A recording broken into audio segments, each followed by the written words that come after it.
నువ్వు బేతాళుడివి. నిన్ను భూమిని మానవాళిని రక్షించడానికే సృష్టించారు. చెప్పావులే రక్షణ. ఈ రోజు నుంచి మానవుల రక్తం తాగుదాం, చిన్ని చిన్ని బేతాళులను సృష్టిద్దాం, ఒక సైన్యాన్ని తయారు చేద్దాం. అప్పుడు నేనవుతాను మీ ధామా.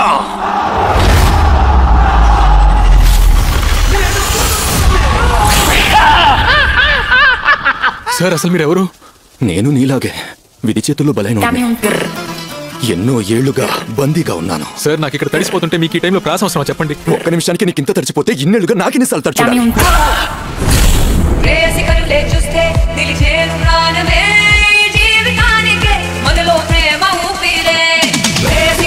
నాకేమైంది? ఇవాళ చాలా వింతగా అనిపిస్తుంది. నా పల్స్, నా హార్ట్ బీట్ నాకేం తెలియటం లేదు.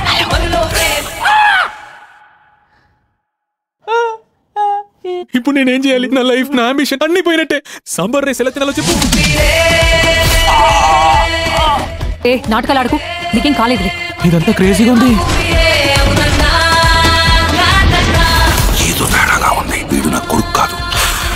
అలోక్, నీ పళ్ళు చూపించు. గోయల్, నీ పంచింగ్ మెషిన్ లాంటి పళ్ళు చూపించు. వాడు ఎలాగే చేస్తుంటాడు ఇన్స్పెక్టర్ గారు. నా కొడుకు రాక్షసుడు, రాక్షసుడు. నిన్ను విచారించడానికి వచ్చాం. పోలీసుల కోసం నేనేమేం చేస్తాను?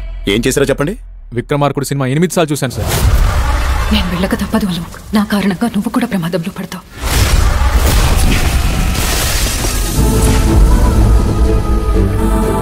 నాకేం కలిసి చనిపోయే ఉద్దేశం లేదా. మనం కలిసి బతుకుదామా? నేను నీతో పాటు ఉండలేను. మన ప్రపంచాలు ఒకటి కావు. అరే ఏం మాట్లాడను ఆలోక్ గురించి? ఏముంది వాళ్ళు? దీనికి పనికిరాడు. ఆపండి, ఇంకా నా కొడుకు హీరోలా ఉంటాడు.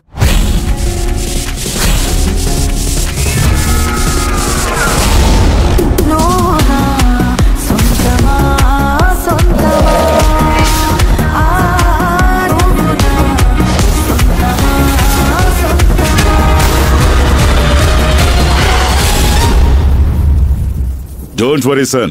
The hand of God is with you. ఏ వైద్యం చేయొచ్చు అంటారు? బేతాళుని మనిషిగా మార్చాలంటే కోడిగుడ్డిని ఆమ్లెట్ గా మార్చొచ్చు, కానీ అదే ఆమ్లెట్ ని కోడిగుడ్డిగా మార్చగలమా? నాకు తెలియదు, నేను వెజిటేరియన్ కదా.